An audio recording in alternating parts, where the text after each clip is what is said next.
Disse-me ainda, tudo está feito. Eu sou o Alfa e o Ômega, o princípio e o fim.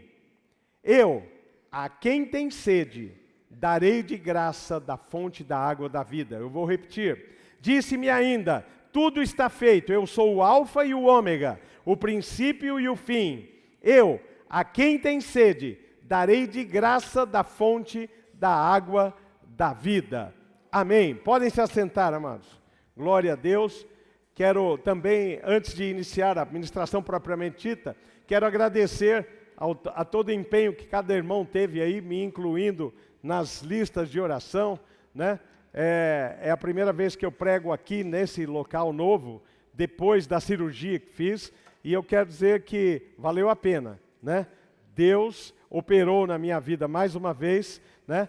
E glória a Deus pela tua vida que teve participação ativa nisso, porque agindo o Senhor, ninguém pode impedir. E muitas vezes Ele levanta intercessores para poder fazer isso. E eu glorifico a Deus pela vida de cada um de vocês que investiu tempo para clamar em nosso favor. Está aí o resultado das orações de vocês. Aleluia. Glória a Deus. Jesus merece uma salva de palmas por isso. Glória a Deus. Bendito é o nome do Senhor. Nós lemos aqui um versículo e temos muitas vezes ouvido falar, e nós mesmos repetimos essa expressão muitas vezes, Jesus é o Alfa e o Ômega. Mas o que isso significa? Em primeiro lugar, se você não lembrar de mais nada do que vai acontecer aqui, eu quero deixar uma frase que você e eu não podemos esquecer. Nada encontraremos fora de Cristo. Você pode repetir comigo? Nada encontraremos fora de Cristo. E essa verdade, amados, é uma verdade que não diz respeito só a nós cristãos. Diz respeito a todos os humanos. Todos aqueles que foram criados estão debaixo desta lei espiritual. Não tem como encontrar a verdade fora de Cristo. Não tem como encontrar a verdadeira paz fora de Cristo. Mas sobre isso falaremos um pouquinho mais tarde. Quando Jesus disse na cruz, está consumado, ele estava dizendo o seguinte, tudo se completou em mim. Jesus, ele fechou tudo que precisava ser feito da parte de Deus para a salvação do homem, para a redenção do homem, para a libertação do homem, para que, quando eu digo homem, é no sentido genérico, homem e mulher, nós vimos que Jesus ele veio e fora dele nada encontraremos. Nós precisamos de Jesus. Mas o que isso tem a ver com Alfa e o Ômega? Em primeiro lugar, amados, Alfa e Ômega são as primeira e última letras do alfabeto grego.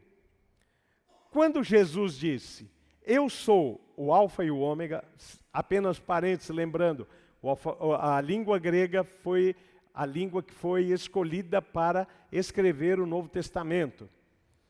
Quando Jesus disse, eu sou o Alfa e o Ômega, no fundo ele estava dizendo o seguinte, que nada havia fora dele, ou seja, o Alfa, a primeira letra, o Ômega, a última letra, todas as outras letras vêm entre o Alfa e o Ômega, nada está fora. Não existe letra antes do Alfa e não existe letra depois do Ômega. E quando Jesus disse isso, ele está querendo dizer a frase que iniciamos, nada é possível ser encontrado de fato fora de mim. Jesus, ele limita a experiência humana, porém ele mesmo não é limitado, porque ele contém todas as coisas dentro de si mesmo.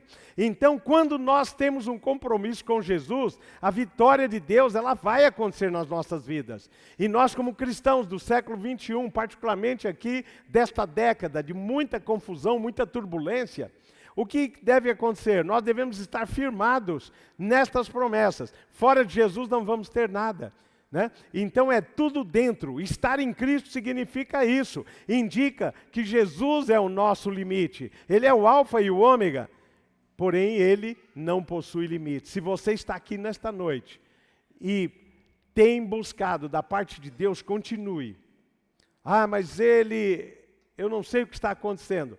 Você vai descobrir algumas coisas no decorrer dessa noite. Só permaneça mantendo a tua fé, porque a maturidade da fé, ela precisa acontecer. E a maturidade da fé se chama confiança.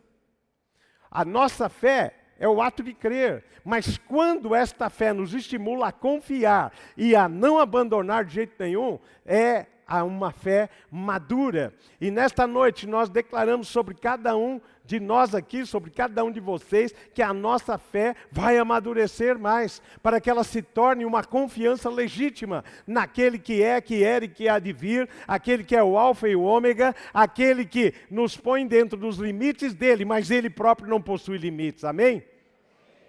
Glória a Deus. Deus, ele é fiel, amados. Mas é bom a gente se lembrar. Eu quero mostrar algumas coisas nesta noite para fortalecer a nossa fé e para nós entendermos o quanto, por que nós enfatizamos tanto a necessidade da palavra de Deus. Porque a palavra de Deus ela é viva, ela é eficaz, ela é inspirada pelo Espírito Santo. E muitas provas, muitas comprovações existem. E queremos ver algumas delas. Portanto, nosso propósito nesta noite não é complicar, mas é esclarecer e chamar você para verdades mais profundas do que Deus tem para as nossas vidas. Jesus, é bom lembrar que Jesus era judeu. E é por isso que, não só por isso, mas também que a Bíblia diz lá no Salmo 122:6 que nós devemos orar para que haja paz em Jerusalém. E prosperarão aqueles que amam Jerusalém. Jesus escolheu Israel, Jerusalém, como centro da revelação, da salvação, para que todos aqueles de outros lugares do mundo pudessem atingir a verdade de Deus. Foi isso que ele falou, Deus falou para Abraão lá em Gênesis 12:3. Em teu nome serão benditas todas as famílias da terra. Existe já promessa da parte de Deus, desde o Gênesis, para que a tua família seja uma bênção, amados. E como você está já com o alfa e o ômega, tudo que a tua família precisa está contido em Cristo. E é nisso que nós temos que buscar. Mas vamos seguir em frente. Jesus era judeu. O Novo Testamento, então, por que ele foi escrito em grego? Sendo que Jesus falava o hebraico.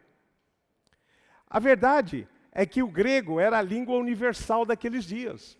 Assim como o inglês é hoje. Qualquer lugar do mundo que você for, você vai encontrar alguém que pelo menos arranha o inglês, né? Sendo que o hebraico era uma língua limitada a Israel. E como o plano de Deus não era que o evangelho ficasse só para os judeus, só em Israel, Deus escolheu a língua que era vigente no mundo. Quando o Império Grego passou, ele influenciou a cultura, a filosofia, ele influenciou no idioma. Tanto é que quando o Império Grego foi derrotado, o Império Romano, que era aquele que estava dominando nos tempos de Jesus, manteve o grego como a língua oficial, para que pudesse mais pessoas serem atingidas. E Deus é estrategista, e homem e mulher de Deus também precisa ser estrategista. Deus diz o seguinte, não adianta pôr no hebraico a revelação. O Novo Testamento é a boa nova que tem que chegar a todos os povos. Por isso chegou até nós. E nós conhecemos a história de Paulo, dos apóstolos, enfim. Mas o que eu quero dizer com isso é o seguinte, que Jesus falava hebraico. E no texto que nós lemos, Jesus, ele falou para João, lá na ilha de Pátimos, o seguinte, eu sou o alfa e o ômega, mas isso é grego, alfa e ômega. Jesus, sem dúvida, falando com um judeu, ele disse, eu sou o Aleph e o Tav. Aleph, a primeira letra do alfabeto hebraico, o Tav, a última letra do alfabeto hebraico. E aqui, esconde algumas coisas que são muito interessantes, porque a Bíblia tem camadas de revelação. A revelação de Deus é única. Porém, ela tem níveis de revelação. Por exemplo, se você vai aí na praia, o mesmo mar que está aqui no Brasil, ele tem nomes diferentes.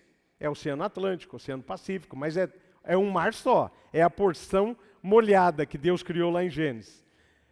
No mar tem níveis de profundidade. Se você agora mesmo, lá em Ilhabela, tem as jubartes lá, as baleias, né? Elas estão ali, por alguns motivos, né? Mas para você, se você mergulhar a 1 quilômetro de profundidade no mar, você vai começar a encontrar seres que não são vistos na superfície. Se não me falha a memória, eu não fui atrás desse número, ele não é importante, mas parece-me que a profundidade máxima dos oceanos chega a 22 quilômetros, em algum ponto do mundo. Você imagina os tipos de seres que tem ali. Mas o oceano não é o mesmo? Sim, porém os seres que vivem lá são adaptados àquelas profundidades. O que eu quero dizer com isso? Que quando você vai estudando a Bíblia, pedindo a revelação para o autor da Bíblia, que é o Espírito Santo, e se estuda, você começa a absorver coisas de níveis mais profundos da palavra. E é isso que eu quero passar alguns detalhes para vocês. Quando nós dissemos que Jesus falou para João, eu sou o Aleph e o Tav, o que ele quer dizer com isso? Isso não é para parar por aqui, mas ele estava dizendo, e eu quero mostrar aqui para vocês algumas coisas, né, para que a gente possa tentar entender melhor aí. Aqui nós temos o alfabeto português, né? Tudo certinho e todo mundo conhece esse. É do A a Z. No grego temos aqui o alfa e o ômega maiúsculo, né? Que é a representação do próprio Senhor Jesus. E entre os libites existem as letras intermediárias, o beta, o gama, o ki, o psi e assim vai. Mas ali embaixo, o último deles, você tem o alfabeto hebraico. Só que agora vira o cérebro. Ele é escrito daqui, da direita para a esquerda. Esse símbolo é o Aleph, é a letrinha que eu falei, que Jesus disse para João. E aqui é o Tav, primeira e última letras do alfabeto hebraico. Agora pensa nessas duas letrinhas juntas. Elas formam uma palavra no hebraico assim, et. É um E e um T.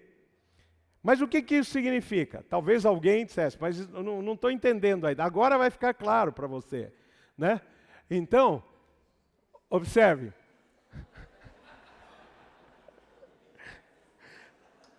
Aqui nós temos um texto escrito em hebraico.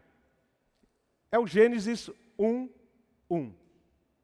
Quem se lembra do Gênesis 1:1? Vamos falar juntos? Vamos?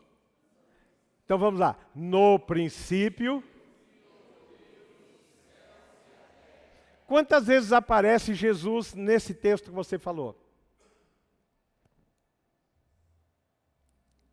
Quantas vezes? Quem veio de manhã não pode, hein? Ou quem conhece hebraico. Você e eu, em outros momentos, nós não enxergamos nenhuma vez. Talvez uma, meio assim oculta. Mas aqui aparecem 3 vezes Jesus. Porque se você observar, depois eu digo aqui, olha as letras que estão aqui, o Aleph e o Tav. O primeiro e o último. Né? O Aleph e o Tav. Então, o primeiro e o último já estão nessas 2 letras? Estão. Mas e o terceiro? O terceiro está aqui, ó. Percebam aqui está escrito assim, ó, Bereshit bara Elohim, né? Et hashamayim ve'et haaretz, que significa, no princípio, Deus criou do nada. Esse verbo só é utilizado para a obra da criação de Deus, no hebraico. Deus criou do nada, mas cadê Deus aqui? Está aqui, ó. Essa partícula está aqui, ó. El é Deus. Já viram falar? Que a gente fala El Shaddai, né? É Deus. Mas e o resto? O que significa? Essa partícula que você vê depois é o plural. As palavras no hebraico, elas terminam, quando terminam em im, é plural. Então, no princípio, criou do nada deuses. Ou deuses criou do nada. Espera aí, então agora complicou, porque só há um Deus e só um Senhor? Sim, mas o que acontece? Quando a palavra El está no plural, ela indica a Santíssima Trindade, a pessoa do Pai, do Filho e do Espírito Santo. Amém? Então aqui o que acontece? No princípio, Deus, Pai, Filho e Espírito Santo. Logo, Jesus lá em cima, Jesus no et do Hashamayim, que é os céus. Veja bem, olha aqui, acaba em im também, ó, que é plural, céus. Se você ver na tua tradução, vai estar lá céus. Não é criou o céu, criou os céus. E criou a terra. Então, Jesus aparece 3 vezes. Você percebe? O que nós estamos querendo dizer? Se eu não souber disso, eu vou ser salvo? Claro que vai. Recebeu Jesus como Senhor.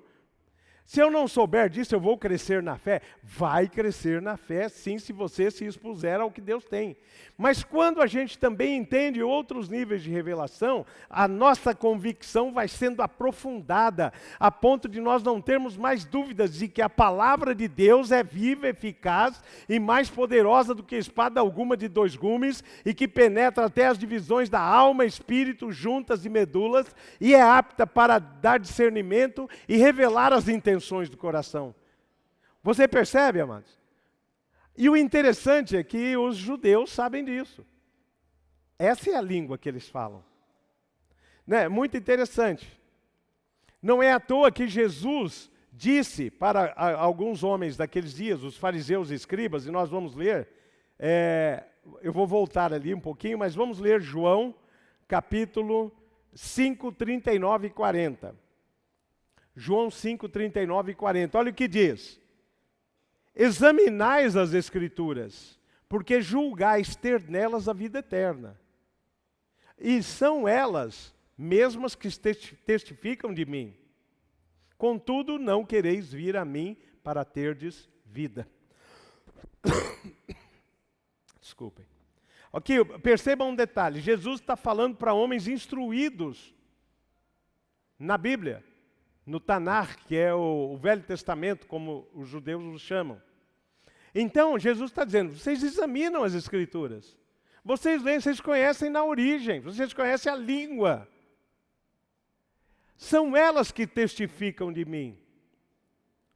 Sabe quantas vezes essa partícula et aparece no Velho Testamento? Mais de 7.000 vezes, mostrando que Jesus está de Gênesis a Malaquias, aparecendo na forma do Aleph e Tav, do primeiro e o último, que no Novo Testamento é chamado de Alfa e Ômega. Ou seja, o princípio e o fim de todas as coisas,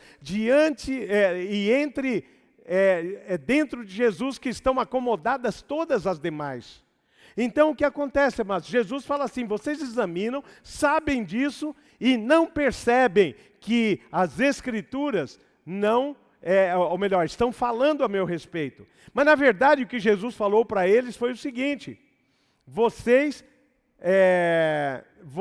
não querem vir a mim para ter vidas. Aqui eu entro com um detalhe, não adianta a informação. Nós não podemos criminalizar, amados, a informação, porque a informação gera conhecimento. Conhecimento gera revelação. E revelação deve nos levar a uma ação. Porém, se aqui a gente achar legal, pô, legal, tirei até uma foto para não esquecer mais, tá. Só que se parar por aí não vai mudar nada. Isso é para nos estimular a gente poder buscar esta palavra dia a dia, não importa sendo no português, nós não queremos depreciar a tradução em português, não é isso, mas precisamos ter certeza absoluta de que Deus percorre a palavra, por isso ela é viva. Quando eu leio, eu estudo, você lê, você estuda, Deus está falando a respeito de todas estas coisas, foi inspirado pelo Espírito de Deus. Tudo depende do que fazer. Vocês, disse Jesus, vocês não querem vir a mim para ter vida. Mesmo sem conhecer nada disso, muitos não querem ir até Jesus para ter vida. Preferem viver antes do alfa ou depois do ômega. Preferem viver antes do Aleph ou depois do Tav. fora de Jesus. E estar em Cristo é isso, é estar mergulhado na pessoa de Jesus para que a influência dele possa ser exercida em nós, para que a gente mude. Amém? Consegui passar com alguma clareza? Amém. Então vamos lá. O silêncio diz o seguinte: entendi tudo, não entendi nada. Mas os irmãos têm a mente de Cristo, amém? Então o que acontece, amados? Quando nós vemos isto, é muito interessante saber que Deus, Ele planejou tudo.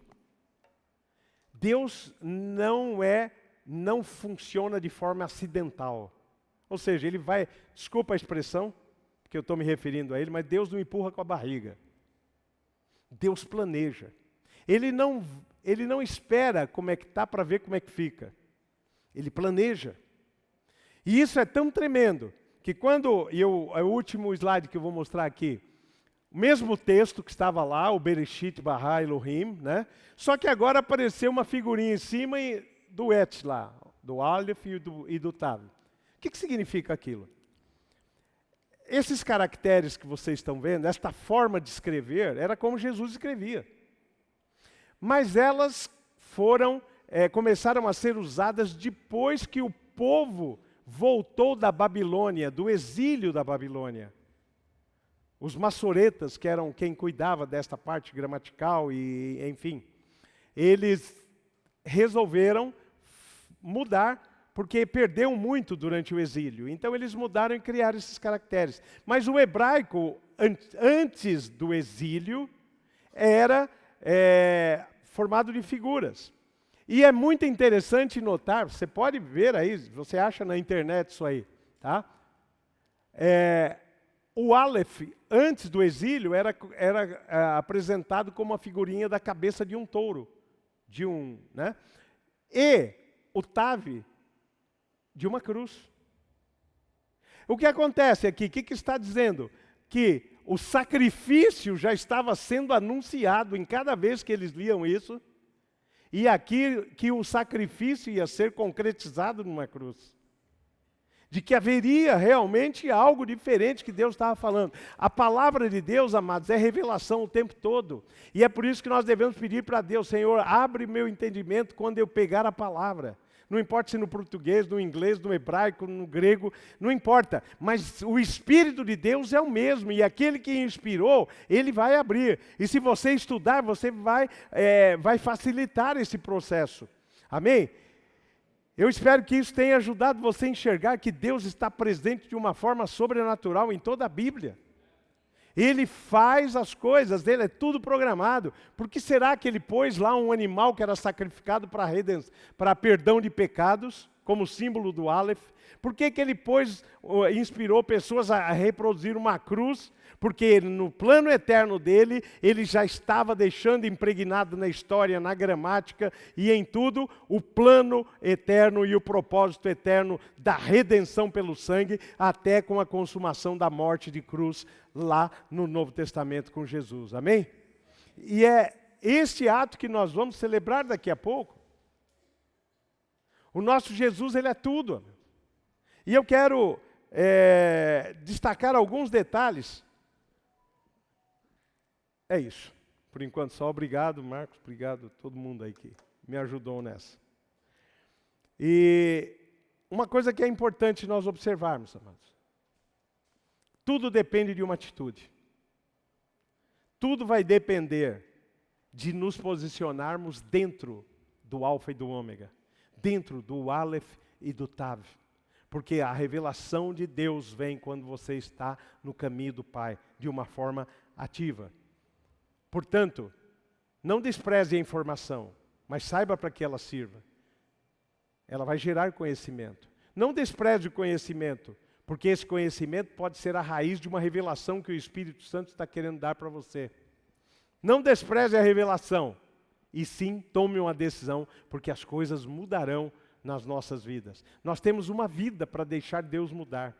Às vezes demora um pouco, sabe por quê? Não é porque Deus atua com menos poder em nosso favor. É que a gente é meio resistente, né? Eu acho que talvez não vocês, mas eu, né? Então, Aqui eu não imagino que tem tantos resistentes aqui, né?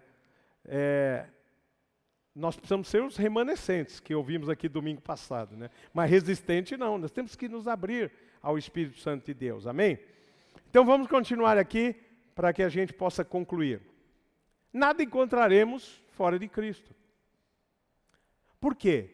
Porque Cristo é eterno, amados. Eu vou citar alguns versículos aqui, não vamos projetar, mas se você quiser anotar, você pode anotar. Cristo é eterno. Ele foi, é e sempre será o mesmo Cristo. O Aleph, lá do Velho Testamento, antes da... você vê que a Bíblia fala que ele foi já sacrificado antes da fundação do mundo. Dá para perceber? O tempo para Deus é relativo. Para nós é que é esse tempo medido pelo relógio, o Cronos. Mas o tempo de Deus, ele é único, ele está pairando na história como se presente, passado e futuro não existissem. Jesus continua o mesmo, em outras palavras. Ele continua sendo o Aleph do Tav, ele continua sendo o princípio e o fim, ele continua sendo o alfa e o ômega, ele continua sendo aquele que contém todas as coisas nele próprio, e é dele que nós podemos nos apropriar. Nós somos filhos dele, de Deus, claro, mas ele e o Pai é um. Nós somos servos dele, nós somos irmãos mais novos dele, nós somos tantas coisas de Jesus. Por isso nós precisamos elevar o nível do nosso cristianismo. Porque eu creio uma coisa, amados. Hoje nós estamos num dia estratégico, 7 de setembro. Uma data da independência do Brasil. Mas o que nós estamos vendo a cada dia é uma tentativa de independência de Deus. E, na verdade, tem jeito para o nosso país. Nós não oramos assim à toa. Porque nós cremos. Quando nós fazemos uma declaração profética que Jesus, o Brasil é do Senhor Jesus, nós acreditamos nisso, mano. Sabe por quê? Porque Salmo 24:1 diz assim, porque do Senhor, do Alfa e o Ômega, pertence a terra e a sua plenitude. E o Brasil está contido, independente de outras promessas. Mas essa, ela é chave, é de Deus. Ele detém o direito da criação. Não só do Brasil, mas de qualquer outro país ou de qualquer continente e desse universo todo. Por isso nós devemos focar e sermos homens e mulheres com revelação. Homens e mulheres que não se adequam ao sistema corrupto, que muitas vezes está sendo homens e mulheres que ousam ser diferentes na sua geração. Porque esta influência do Aleph Tav, esta influência de Jesus na vida das pessoas vai produzir transformação. Está na hora dos crentes pararem de ter medo de demônios e fazer os demônios terem medo deles. Sabe por quê? Porque você não serve a qualquer um. Você serve ao princípio e ao fim. Jesus não foi criado, ele é, porque ele é Deus. Demônio em algum momento foi criado, ele era anjo decaído, em algum momento, então já começa por aí. E enfim, é tempo da igreja de Jesus se levantar na palavra, na revelação, na fé, na maturidade da fé, né, para que o mundo seja abalado de verdade. Mas glória a Deus, vamos aqui continuar, que eu não tenho muito tempo hoje. Então vamos lá, em Cristo, amados, nós estamos falando que nada vamos encontrar fora de Cristo. Eu destaquei alguns poucos itens. Em Cristo nós temos perdão dos nossos pecados e a purificação. O pecado mancha. A gente se arrepende, pede perdão, Deus perdoou. Por causa do sacrifício de Jesus. Por causa do sacrifício que foi anunciado e foi consumado lá na cruz. Mas às vezes deixa manchas. Deixa vergonha. Deixa acusação. E mesmo que a gente não queira, aquilo fica ali na nossa mente tentando nos prender. Esta noite é noite de você mergulhar no Aleph e no Tav. É noite de você mergulhar naquilo que Deus tem, porque Jesus, né, Ele perdoa, mas purifica. Algumas consequências nós vamos lidar um pouquinho até, se é uma dívida, até pagar, nós vamos ter que pagar mesmo, mas pode não ser imediato, mas nós vamos ficar livres dessas questões. Amém?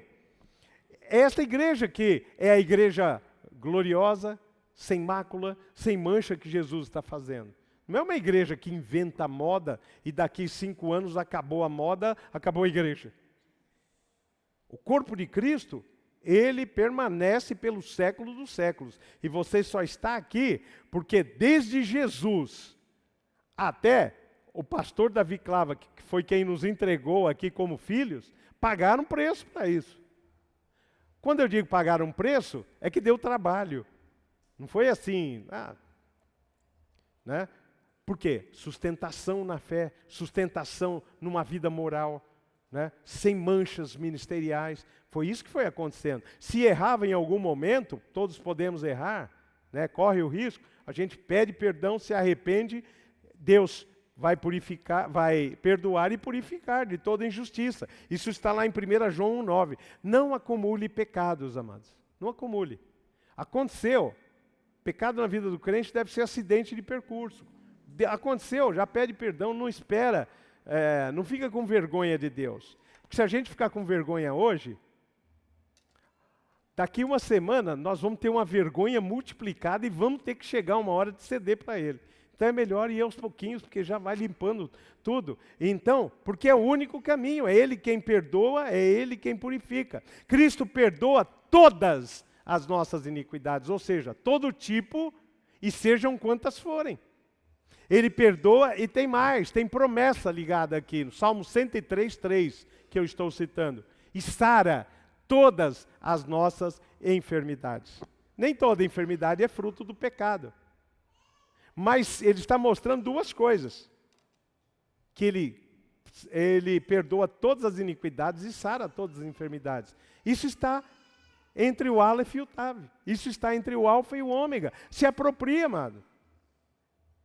As pessoas perguntam, mas você tem...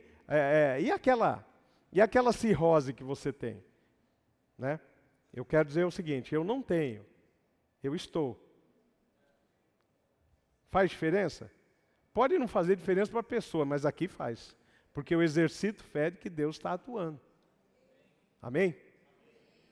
Talvez alguém ficou chocado, mas o AP tem cirrose? Tem, mas não foi não, ó, tá? Mas o que acontece? Com ela ou sem ela, por enquanto, Jesus seja exaltado e vamos seguir. Bora lá. Né? Até que Ele cure, aqui, eu creio, que Ele tem poder para curar, não tenha dúvida, até que aconteça aí, se Ele quiser, um transplante, ou até que eu vá para a eternidade. Né? Mas como o meu acordo com Ele é no cenzinho ali, é brincadeira essa parte. Né? Mas vamos lá. Mas é isso, mas Jesus cura. Eu só estou aqui porque a misericórdia dele operou e não sou eu. Não é exclusivo. Quantos aqui, se eu dissesse, olha, dá seu testemunho de que você está aqui porque Jesus te preservou. Hoje de manhã mesmo nós tivemos o privilégio de receber uma irmã que teve um problema, fomos até visitar, estava aí hoje já, Jesus levantou ela de novo. Glória a Deus. Por quê? Porque Ele perdoa todas as nossas iniquidades e sara todas as nossas enfermidades, seja de que tipo for, seja quantas forem. Mas vamos lá. Cristo é o único Salvador, amados. Ele é o Aleph e o Tav, não tem como. A Bíblia diz lá em Atos 4:12 o seguinte, que debaixo do céu não há nenhum outro nome pelo qual importa que sejamos salvos. E é o nome de Jesus, de Yeshua, Hamashia, Jesus, o Messias. Não tem outro nome. As pessoas podem buscar, podem procurar, mas não vão encontrar. Mas também cabe a nós, Igreja de Jesus, falar de Jesus para as pessoas, porque muitos nem o conhecem, conhecem historicamente, sabe, que Jesus foi, né, alguma coisa, uns acham que foi revolucionário, outros, enfim. Na época que eu era jovem, tinha um cântico que dizia assim, muito embora um só Jesus exista, nem todos sabem vê-lo como é. Filósofo, profeta, o comunista, ou mesmo hippie, já se disse até. Ó, isso é de 1977, hein? Ó. Jesus trouxe lá do baú. As opiniões que as pessoas têm divergem, mas nós sabemos que Jesus é o Cristo, o Filho do Deus vivo, o Messias, é quem opera. E é nessa noite, quando nós vamos celebrar o sacrifício dele, nós não podemos celebrar como um ritual que a igreja estabeleceu, até porque não fomos nem nós recebemos. Mas não é um ritual, é um memorial. É algo para que a gente não se esqueça nunca de que o Aleph e o Tav é a quem nós servimos, de que nele estão encerradas todas as coisas e é dele que nós podemos fluir para a vitória na nossa vida, no nome de Jesus, amém? Mas Jesus também é o Kyrios, é o Cristo, é o Senhor absoluto de todas as coisas. Jesus, ele é Senhor. O próprio apóstolo Paulo, no texto que ele ensina sobre a ceia, ele diz o seguinte, ele fala, porque eu recebi do Senhor aquilo que também vos entreguei, que na noite em que o Senhor foi traído, Senhor duas vezes, ele pegou o pão, deu graças e etc., conforme nós vamos fazer daqui a pouco. Mas veja bem, ele é Senhor e nós, como homens e mulheres de Deus, precisamos reconhecê-lo também como Senhor. A intimidade com Deus não exclui o fator senhorio de Jesus Cristo. Ah, mas ele é meu amiguinho. Não, ele é amiguinho não, ele é amigão. Não vamos diminuir o que ele é. Mas ele não é só amigo. Ele é Salvador. E ele é Senhor.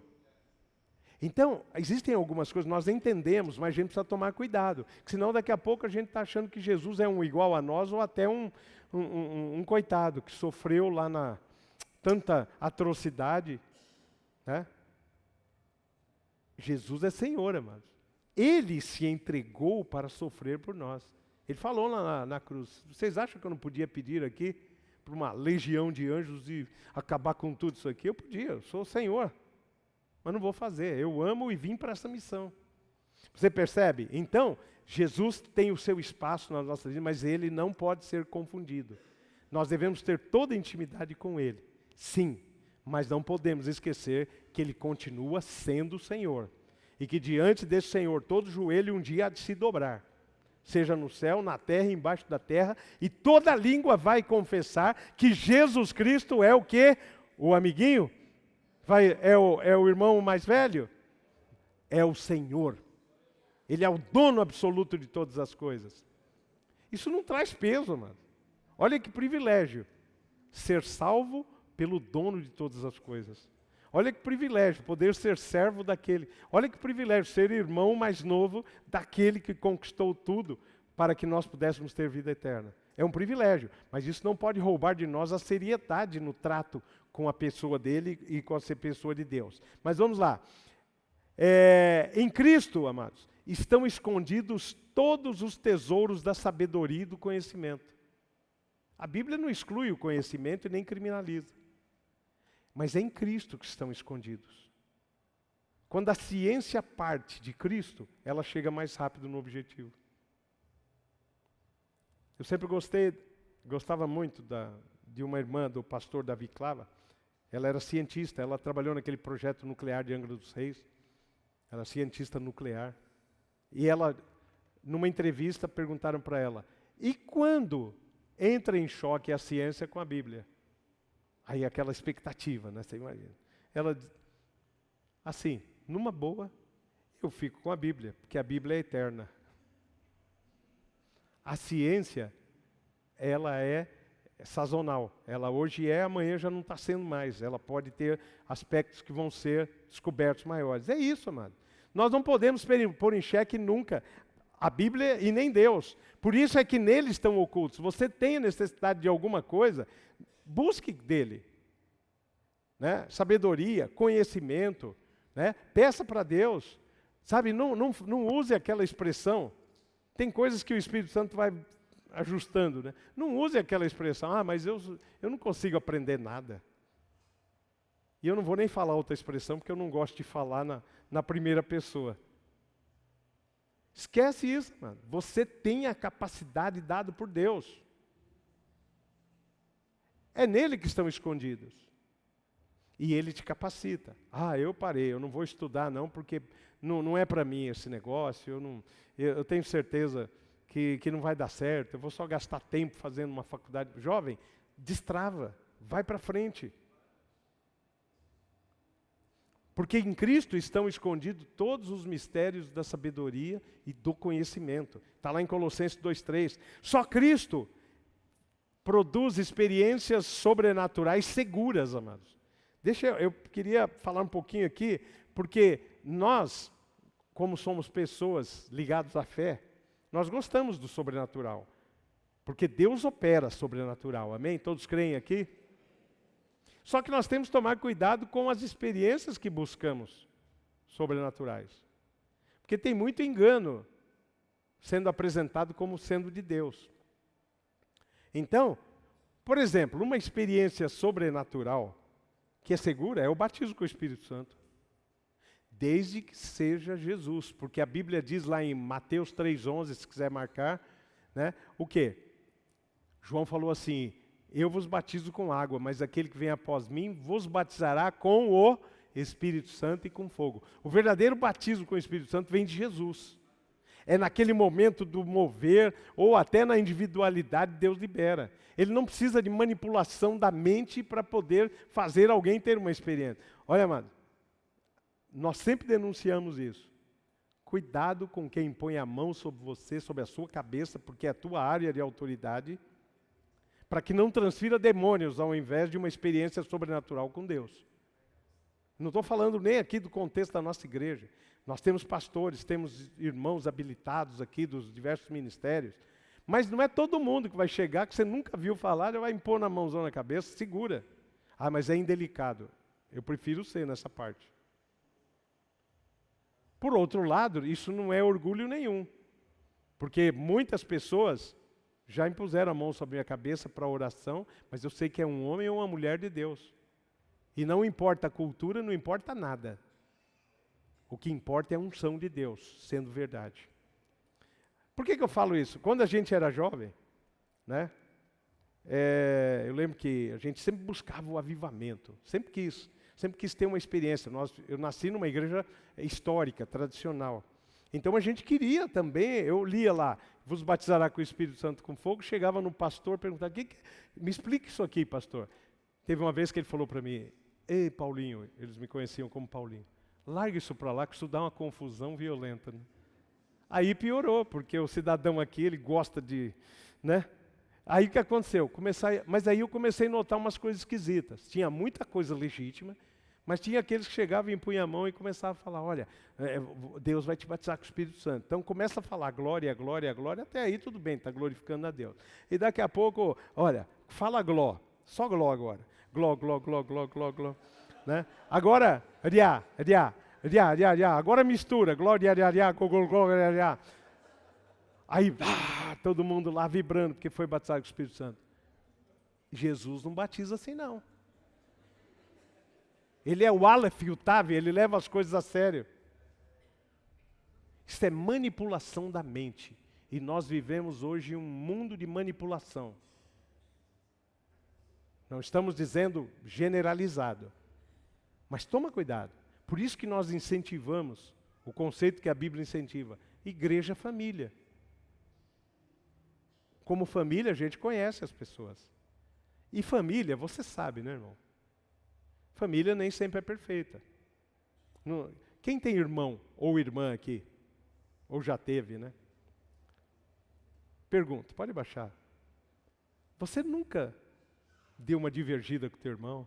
Quando era moleque, você nunca deu um tapa na orelha do moleque, do outro teu irmão? Né? Acontece ou não acontece? Valeu. A honestidade é o primeiro passo para a restauração. O que acontece?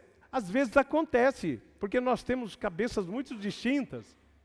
Mas aconteceu, pede perdão, porque o sangue de Jesus Cristo nos purifica de todo pecado. Mas a igreja é família, precisa estar junto. E isso faz toda a diferença na nossa vida, né? Então, por quê? Porque nós não servimos a um qualquer. Ele suportou tudo por nós, né? Então, nós não precisamos de manipular ninguém. Nós precisamos seguir o Aleph e o Tav.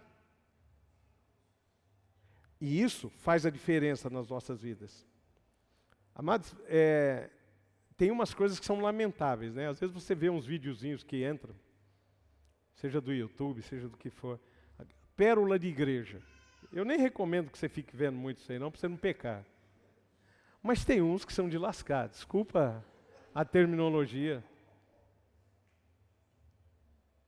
Pastor no púlpito falando uma terminologia que não tem nada a ver. Obreiro fazendo isso, o outro correndo da barata, porque largou o microfone que estava louvando. E, enfim, acontecem coisas assim engraçadas. Mas nós temos que tomar cuidado com as pérolas da igreja, porque, lembrem-se, que a Bíblia que os não crentes leem somos nós. Essa frase não é minha, é de Charles Spurgeon, príncipe dos pregadores assim chamados, inglês. Eles estão lendo a gente. Aí eles olham aquele negócio, assistem um videozinho daquele. Eu vou em igreja para ver aquela baboseira lá, isso aqui eu vejo em qualquer outro lugar. Um humor refinado faz bem. Mas tem umas coisas que fogem. Mas eu vou parar por aqui, que não quero dar exemplo. Então, dar exemplo do que eu já vi. Não aqui. Mas o que acontece, mano? Vamos seguir. Falta pouco aqui, eu creio que Deus tem coisas para alinhar conosco. Lá em Isaías 9:6, a Bíblia diz que o nosso Cristo, sobre os ombros dele está o governo. O governo é com ele, amado. A liderança, lembra o símbolo do touro? O líder.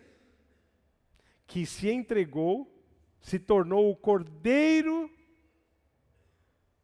que tira o pecado do mundo através do sangue derramado na cruz. Então, o que acontece? Jesus é governo. Por isso nós não podemos ceder aos governos humanos. Eu não estou falando só da presidência da República, o sistema governamental do país. Não estou falando específico, mas também não estou excluindo. É tudo, porque muitas pessoas se acham no direito de nos governar. Sabe uma das coisas que deu errado em discipulado em alguns movimentos? Foi isso, porque o discipulador se achava no direito de manipular o cidadão. Só que discipulado é algo que Jesus estabeleceu. É conviver, é transferir experiência, é transferir palavra. Não querer controlar a vida da pessoa. Agora você só vai usar roupa social para eu ser teu discipulador, porque não está boa. Não. Amado, isso aí é o de menos para Jesus. O que Deus quer é que nós sejamos imitadores dele, né? Então, o governo está sobre os ombros de Jesus e nós precisamos ficar com o governo dele. Outra coisa, Cristo é um maravilhoso conselheiro, que está lá em Isaías também 9:6. Quantas pessoas estão na mídia aí dando conselhos? Os influencers, vocês têm visto. Cada tipo, ligado ao crime organizado, os piores. Mas tem outros que estão simplesmente comunicando e influenciando. Você pega, por exemplo, um pastor do naipe, Hernandes Dias Lopes. Eu creio que muitos conhecem aqui. Um homem calibrado na palavra. Tem 10 mil seguidores. Você pega um vídeo dele, tem 10 mil curtidas. Aí você pega um desses, tipo aquele que foi preso agora recentemente, lá no Rio, o cara tem milhões falando tranqueira, ensinando o crime, fazendo apologia ao crime. Você percebe a diferença de valores? Por isso que a gente precisa se posicionar. Nós somos do Aleph e do Tav. Nós não somos das trevas, né? Então, tudo isso, nós precisamos buscar o conselho em Deus. E se precisar de um irmão, de uma irmã, que também crê na Bíblia de uma forma equilibrada, para que possa te ajudar. Humanamente falando, isso também é importante. Mas é Jesus o maravilhoso conselheiro. E Ele é o Deus forte, amados. Está aqui um detalhe que a gente não pode se esquecer, porque às vezes a gente acha que tudo é muito forte contra nós e nesse mundo, e esquece. Nem os demônios são tão fortes quanto o nosso Deus. Eles têm um nível de força, mas é infinitamente menor do que o poder revelado através do Aleph e do Tav, de Jesus Cristo de Nazaré. Então, nós precisamos seguir em frente na certeza de que o Deus que nós servimos, Ele é o Deus forte, Ele é o Pai da eternidade. A ansiedade muitas vezes bate no nosso coração por causa disso. Ele é o Pai da eternidade e a gente quer para ontem. Só que a eternidade não é ontem e não é agora. A eternidade não teve começo e não terá fim. Então, quando a gente vai entendendo estas coisas, nós vamos ficando mais brandos, nós vamos esperando que o tempo de Deus se conclua, nós vamos aprendendo a esperar, porque é uma virtude. Esperar. Não é esperar para sempre. Também tem o tempo certo de agir. Mas tem coisas que tem que esperar. Como é que você vai mudar uma situação que não depende de você? Corra para o Aleph e o Tav. Tudo está englobado nele. Ele é o Deus forte, Ele é o Pai da eternidade. Ele sabe o tempo certo. Ele é o príncipe da paz. O mundo precisa de paz. E isso não precisa nem ser dito aqui. Mas o quanto nós, pessoas, estamos com o nosso mundo em guerra. E aqui não é faixa de Gaza, aqui não é Israel, aqui não é Ucrânia, não é Rússia. Aqui é o Paulo. E aí? Como é que está? É o tempo do Aleph e do Tav atuar de forma poderosa nas nossas vidas. Creia de verdade. Ele é o princípio e o fim. Nada vai acontecer sem Ele. Nada vai acontecer acidentalmente nas nossas vidas. A Bíblia diz que Cristo em nós é a esperança da glória. Ah, mas você fala, puxa, eu queria tanto ser uma pessoa de destaque, uma pessoa reconhecida. Tem tantas pessoas que estão aí no ápice da glória, né? Cristo em nós é a esperança da glória. Essa glória pode não aparecer aqui, mas quando nós chegarmos lá, nós vamos ser condecorados com a glória e com a coroa que Ele tem reservado para cada um de nós. Mas você vai experimentar o bem do Senhor na terra dos viventes, é promessa também. E a última citação. Porque de Cristo, por Cristo e para Cristo são todas as coisas. Ele é o primeiro e o último. Nada acontece fora dele. E é nele que nós estamos. E é a Ele que nós vamos continuar exaltando no momento que estivermos participando desse tempo tão especial na busca da sua santidade, na busca da sua presença. E eu quero orar com você, eu convido você a se colocar de pé.